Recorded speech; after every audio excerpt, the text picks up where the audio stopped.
Welcome to Workouts versus Worksheets. During this session, we're going to talk about the difference between a workout and a worksheet and when it makes the most sense to use one versus the other. And we'll also explore some examples of workouts.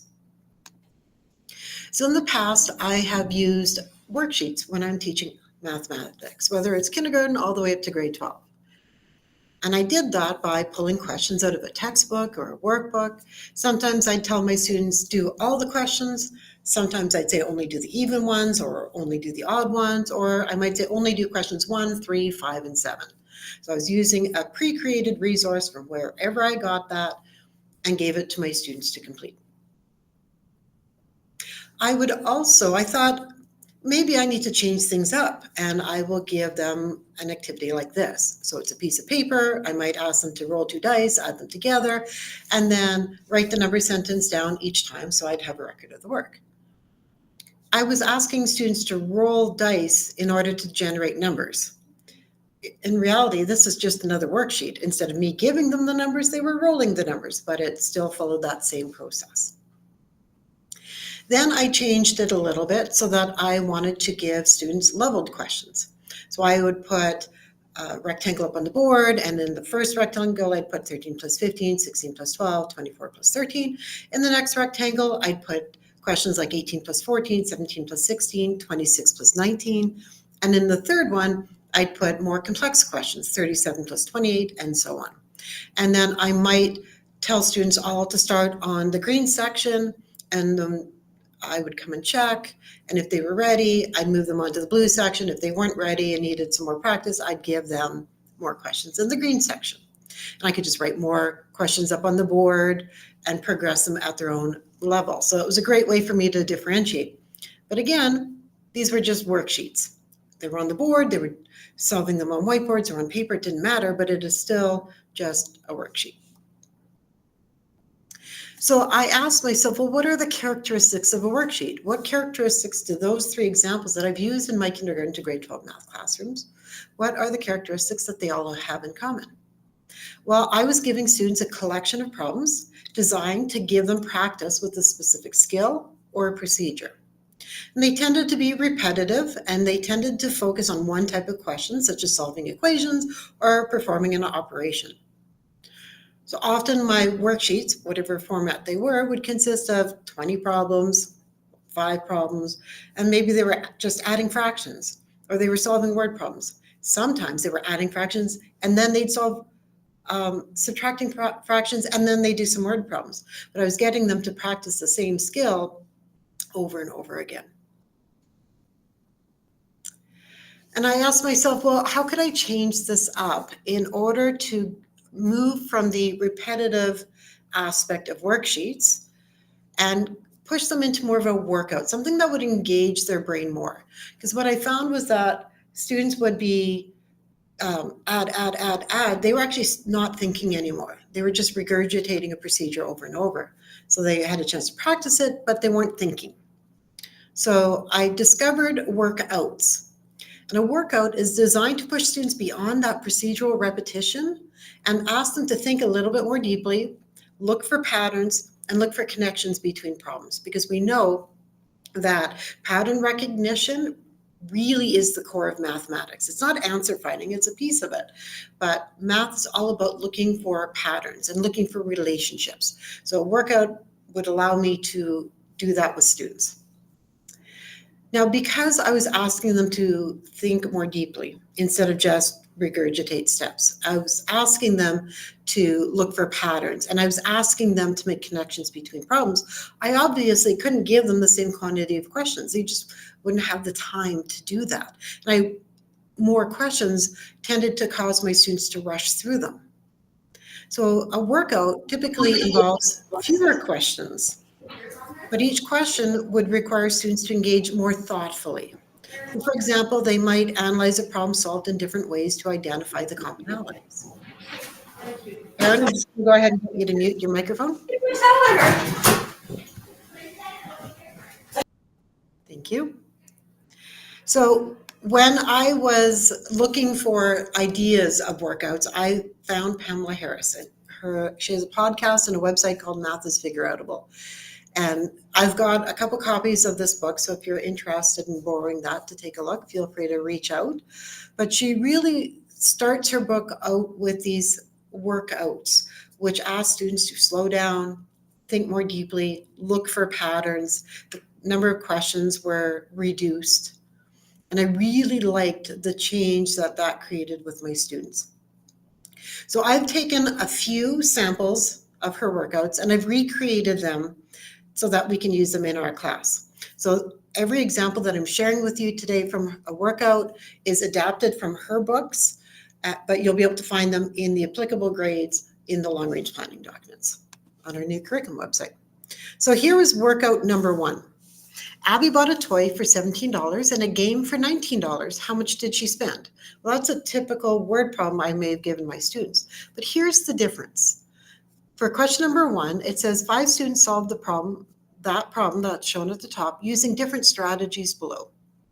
Analyze and describe each strategy. So this is a very basic one. So question A, you can see the number line, you can see the 17 plus 3 gets you to 20, plus 16 gets you to 36. So a student could describe that as, well, we added 3, ended up with 20, added 16, got to 13. So I've chunked my 19 into 3 and 16. I've chunked it so that I can get to a friendly number of 20 and then add what's left over. So they can use any of those ways to describe it. I might ask a student, do I see the 17? Well, I can see the 17 on the number line.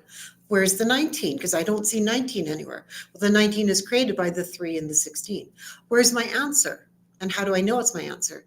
Well, 36 is my answer because that's what I get when I take the 19 chunked from 3 into 3 and 16 and add it to my 17. It's where I end up on the number line.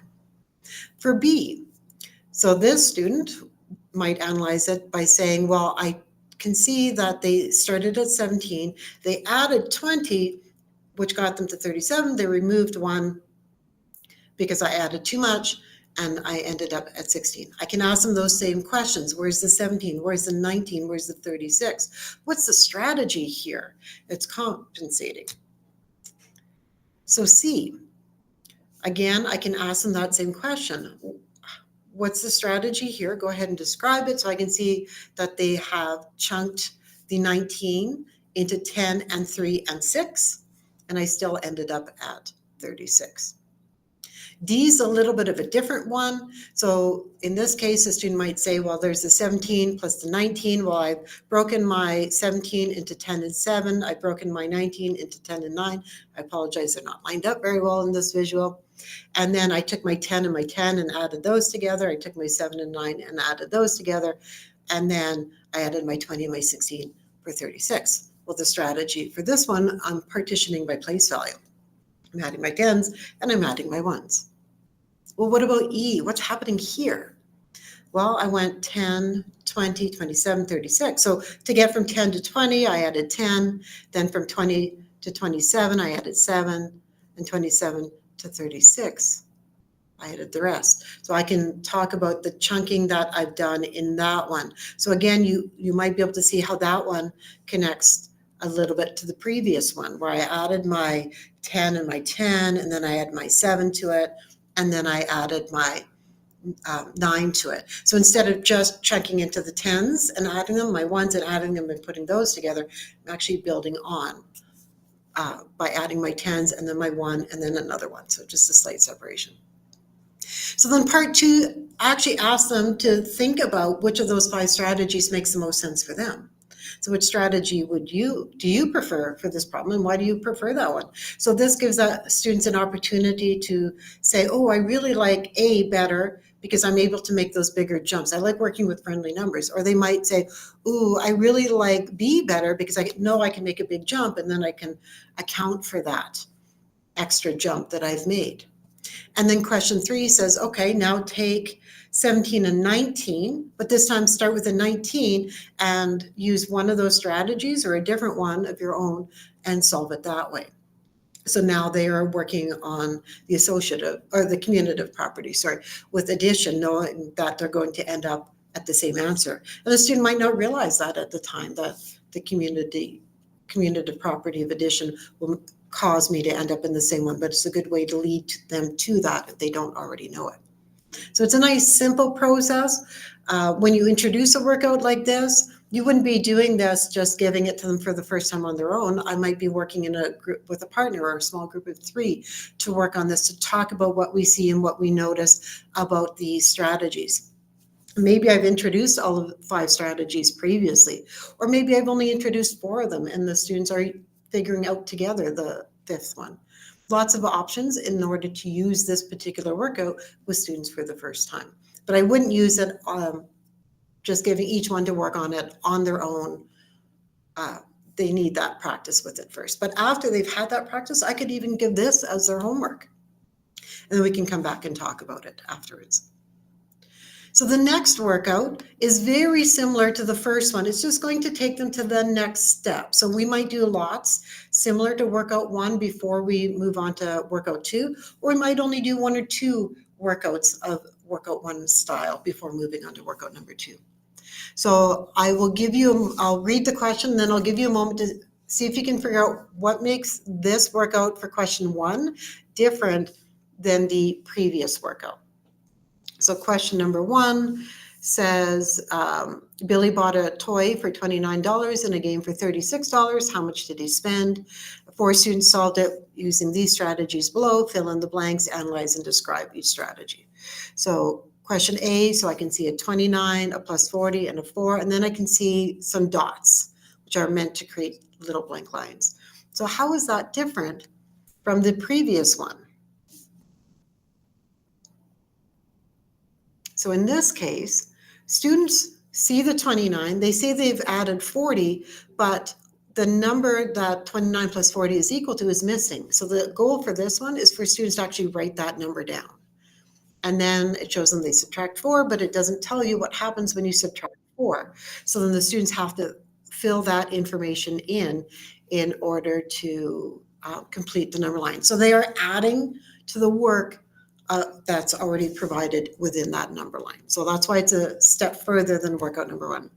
B, in this case, it doesn't have any blanks there, so there's lots of information in it.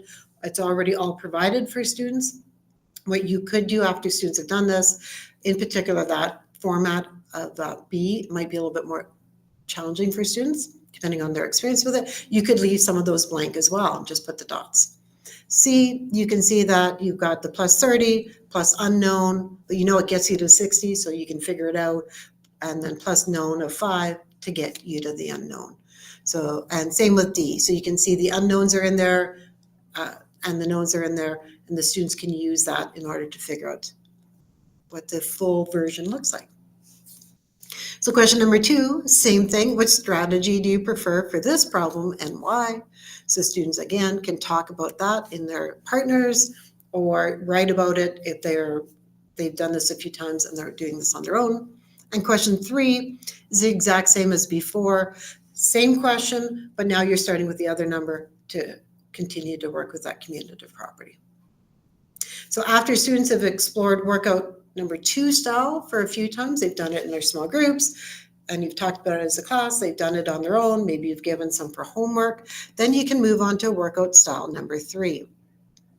Workout style number 3 actually isn't really any different. It's just giving them some knowns, giving them some unknowns, but then you'll notice at the bottom for question number 3, I've given them, question number 2 is a little bit different. Question number 2 says, study this strategy. Which number line in the above models uses the same strategy? So it's asking them to take the model,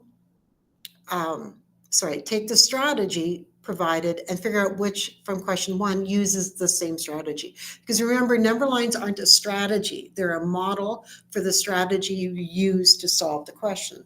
So connecting to models of the same strategy is extremely important for students to be able to do. See that relationship of different representations of one way of looking at it. So they have to look at number 2, the strategy used in it, and explain which one of question 1 it applies to.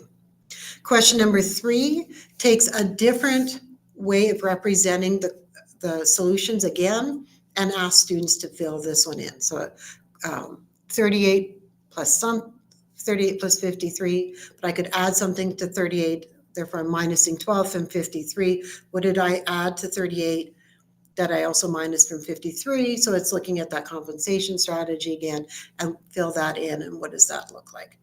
And then the second question is the exact same idea, but it's put horizontally instead of vertically, but getting them to see that it's that same idea for that same strategy. So just a little bit more complex, but it gives them question 1 hooks from worksheet 2. So that's the same, but question 2 and question 3 are different, which is what makes this worksheet different than question 2, or sorry, worksheet 2. And then worksheet number 4, again, we're going to tie back to previous worksheets and then throw something at them that's slightly new. So in this one, it says 4 students solve the same problem using different strategies below, fill in the blanks. What question are they solving? So this time it doesn't give them the information. They have to use the strategies modeled using the number lines to figure out what the question was. And they should be able to figure out from one of the questions. They might be able to figure it out from A, but they can double check it with B, C, and D, or they might be more comfortable using D to figure it out. So it doesn't really matter which one they use to figure it out, but it will help them to verify the work in order to figure out the original question. So it's very similar to what they did in worksheet number 2 and 3, but now they're starting at the answer and working their way backwards. Question number 2 is very different from what they've done previously. It asks them to fill in the blanks using relational thinking. It says don't compute. What that means is don't say 67 plus 28 equals blah, here's the answer for that, and then use that answer to figure out what a number plus 25 would be to get to the same answer. What it's asking them to do is say, use what you know in there. So I can see that in the first, on the left-hand side, 28 is 3 more than the 25. So now I have to adjust what the 67 to figure out what the value would be so I have the same answer. So it's that big concept of equality that we've talked a lot about in the past during PLADs and PLCs and whatnot. So it's asking students to use that in order to figure out question 2. So it's just that one extra little step further for a workout, but it's asking them to slow down and think more deeply. So I absolutely love Pamela Harris's workouts. If you have a chance to take a look at her book, there are other things that she does in there with problem strings. She does a lot of ratio tables and things like that. So if you're interested, just let me know, and I'm more than happy to lend it to you for now so you can check it out. So then I asked myself, okay, so there's those examples of workouts. What's another example of a workout I could give to students in order to move beyond just giving them worksheets, but opportunities to think more deeply, look for relationships, and so on. So I found Craig Barton's work where he creates these things that he's called spiders. They kind of look like the image on the right inside, and I'll blow it up in a moment, but I'm just kind of going to walk you through the process of what it looks like for students to complete this. So in the middle, there is a question, a base question. And in this case, it's 986 plus 527. And then there's questions all around that are students are expected to complete. And what students do, though, is they don't just go through and answer the questions like they would on a worksheet, because remember, this is meant to be a workout. So what they're supposed to do is go through and they're just going to pick a box. And they can pick any box other than the 2 dotted boxes. And they are going to reflect on how that example, the box they pick, connects to the middle box. So let me just zoom in so you can actually see this a little bit better. So if I pick the box in the top left-hand corner, 986 plus 517, my reflection portion of this is how does that connect to the box in the middle? What is the relationship between those 2 questions? Well, I can see that 986 is the exact same in both parts, and 517 is different than 527. 517 is less than 527. 517 is 10 less than 527. So that's the reflection piece. What's the same, what's similar, and what's different. And what we know to be true is that that process is the best way students can ever learn mathematics. The expect piece is if I know my answer to the first question, because I've already done the first question in the middle, what do I expect the relationship between the answer to the question in the middle to be for the question of the box that I've looked at? So if I know that the answer to the question in the middle is 1,513, I would expect the answer to 986 plus 517 to be 10 less, because 517 is 10 less than 527. So then the third portion is for them to check it. So they would actually go and solve it. And yes, it is 10 less because the answer is 1,503. And then the last thing that they'll do is that they'll explain. So if my expectation and my check were different, so they didn't match up, can I figure out what the relationship is and what the answer should have been based on the relationship? So obviously there's an error. Maybe my expectation was wrong or my check was wrong. So can I figure out what the right answer is and explain why I didn't get what I expected to get and what is the actual relationship? And if I did match, I was correct. So I said it was going to be 1,503 and I got 1,503. Could I explain to somebody who doesn't understand the relationship? Can I explain that relationship to them? So for that one question, there's actually 4 things that I need to do. Reflect, what's the same, what's similar, it's different. Expect, based on that, can I predict what the answer will be? Check, actually figure out the answer. Explain, and it's either one of those two. Can I explain to somebody what that relationship is, or can I figure out what the correct relationship is and how that affects my answer? So when I saw these, I really, really liked them. So you'll notice I've still got quite a few questions here. I've got 4, 6, 8, 10 questions, and I'll explain what those other 2 boxes are in a moment. But I didn't like the arrows pointing from the center out to the outside boxes, because I thought, well, maybe I didn't use the center one in order to figure out one of these answers. Maybe I used one of the other boxes. So when I recreated these, and I put all of these recreations into the long range planning documents for all of the grades that you will see in the slideshow, I actually removed all the arrows except for the 2 to the dotted boxes, because I actually want students to say, well, I saw a relationship between this one and this one. And I saw that this was 10 less. And when I did that, I was able to figure out that the answer is 1,503. I apologize, I'm using my finger to write on the screen, so it's really lousy. And then the next question I did was this one, and get them to draw that relationship. Because when I'm done this one here, and I'll get an answer of 1613 because this one is 100 more, maybe I use that one to solve this one. So then I can show the relationship I saw. There's no right way or wrong way in order to show the relationships between what I use to figure out the new question, but it will be fascinating for me as the teacher to see how the students saw it.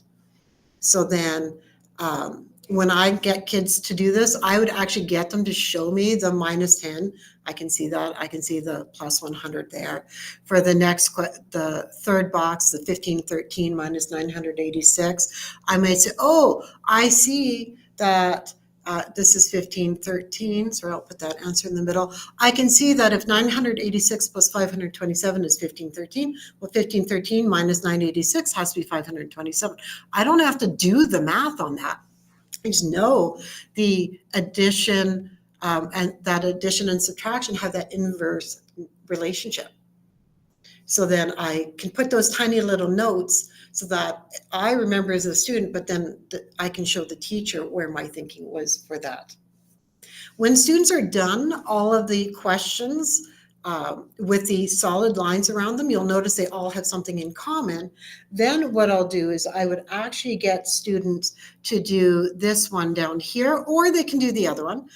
But the one on the left, the 1510, students have to create the question that connects to the original one in the center. They can't just make up their own, but it has to have a relationship with the one in the middle to make 1,510. So a student might say, well, I'll keep the first one the same, 986, but I know that 1510 is 3 less than 1513, so I'll make my 527 3 less. So I will put 524, so that there they can see the relationship there. And that's why that arrow is drawn in. The one on the right-hand side, the bottom right, the student creates their own question and figures out their own answer. But again, you'll notice that this arrow is already drawn in there. They have to connect back to that original question. So they can't just say, 100 plus 900 is 1,000. That is no connection back to the center one. So the students think about, what could I make there? Well, I might say, you know what, I'm going to drop the 976 down by 10, 986 down by 10 and make it 976. But because I want to be lazy, I don't want to do any math. So I'll just increase the 527 to 537 so that my answer is still going to be 1,513. And they will just write 1,513 in the bottom there. Sorry, I can't write it right now because I've got something covering my writing space. So I don't have the ability to write it, but the kiddos would write the question and the answer. And like I said, I would prefer students to show me what the math is that they've done. So the minus 10 plus 10, so they can see that relationship. So I really, really like doing it this way, where I just get rid of all the arrows except the bottom left and the bottom right. So let me just clear my screen. There we go. So this is one that I created for grade 3. And you can see I just use the exact same process in order to do this. So you'll find this one in the grade 3 one. Grade 3 students are working on adding to 1,000. So I just use that same idea of, I'm just going to add 10 to one of the numbers. I'm going to add 10 to the other number. I'm going to subtract 10 from the first number, subtract 10 from the second number. I'm going to add 100, subtract 100. But I also threw in some minus 20. So subtract 20 instead of adding 20.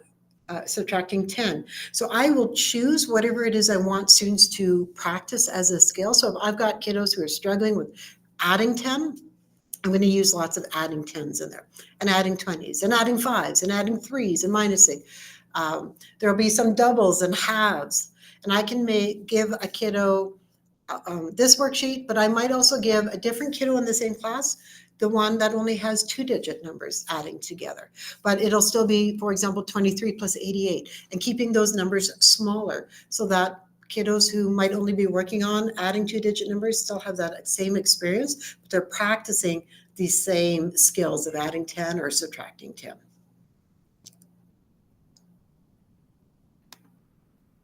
Okay, I'll just clear my screen again. So this is a grade 6 one that I created as well. So with the grade 6 one, I would have to kind of explain it to kiddos because it looks a little bit different than the other ones. But in this case, if 100% of a number is 400, so my number is 400, 100% of that is 400, what is 50% of that number? So then a student can say, well, 50% of that number would be 200. Half that number would be 200. 25% of that number, well, probably I go from the 50%, I can say that's 100.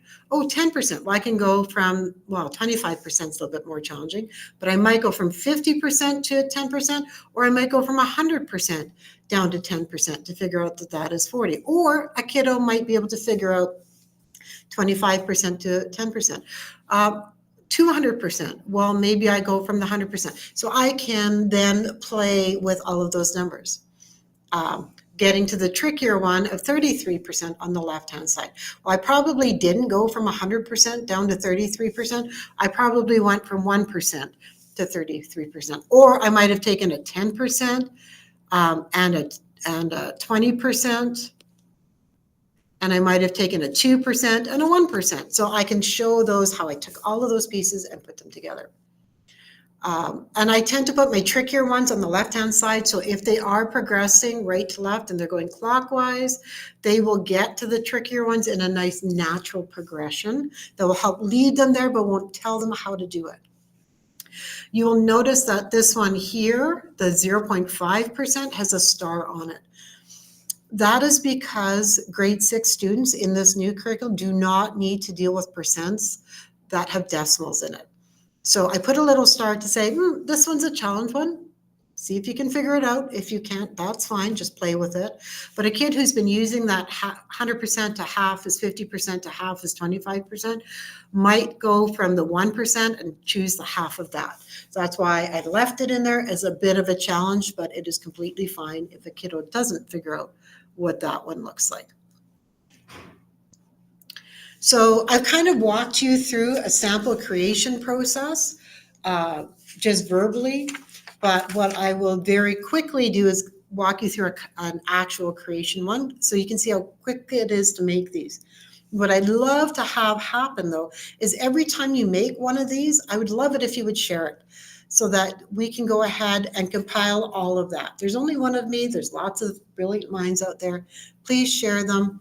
And then I will put them in our long-range planning document so that other people can access them as well. And you can access the ones that other people have created. I just made all of these in Google Slides. So those are just boxes that you can type text into. So it's super simple to create it. So in this case, I decided to start with the question 56 plus 27 because it's grade 2. They're limited to 100 as part of the curriculum in grade 2 when they're adding and subtracting. So I thought, well, let's do that minus 10 to start. And I'm going to do that on my 17. So my first one would be 56 plus 17. My second one, I'm going to add my 10 to the other one. 66 plus 27. This time I'm going to focus on that additive addition, subtraction, inverse nature.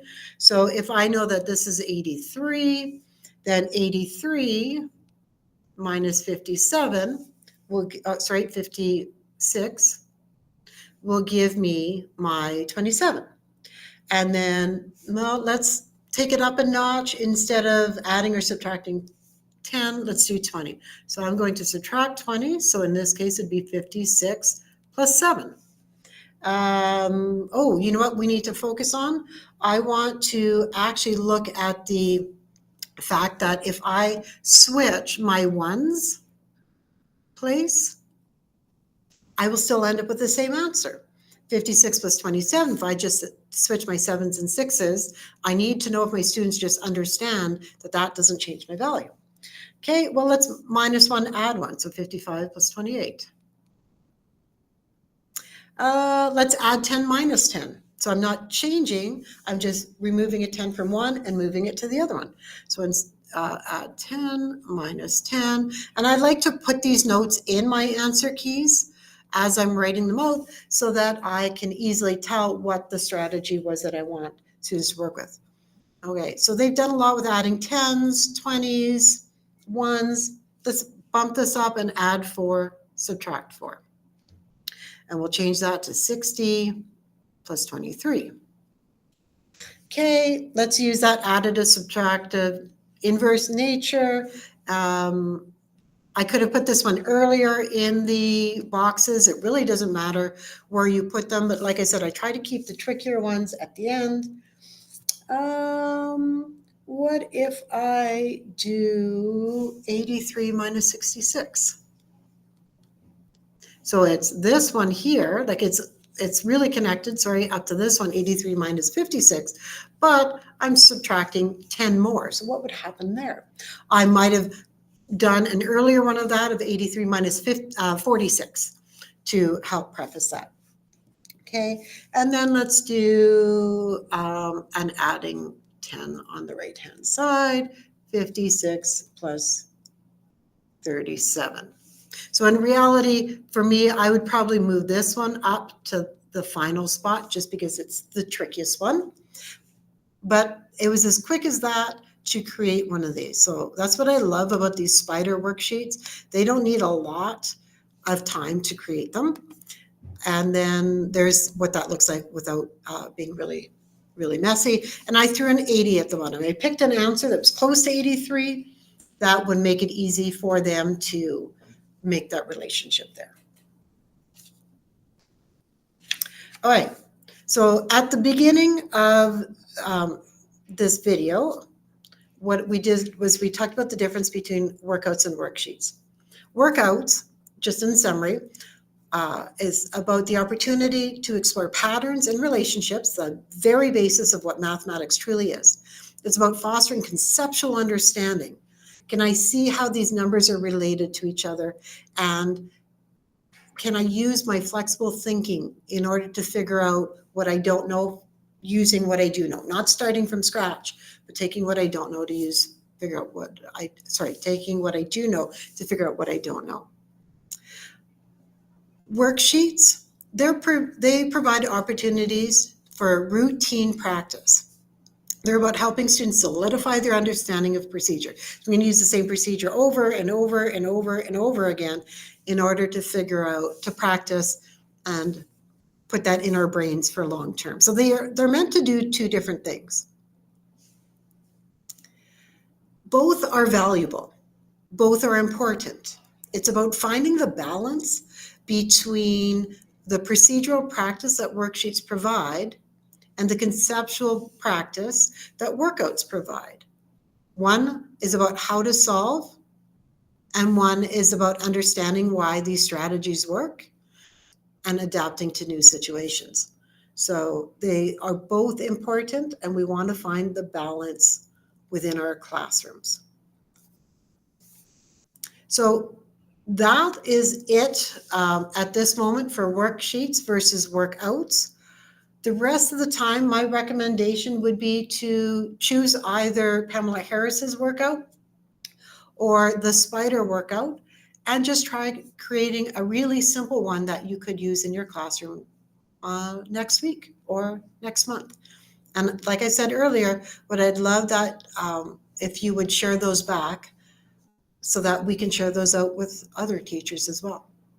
So hopefully you found that helpful, and I look forward to seeing you in another video. Just going to stop the recording.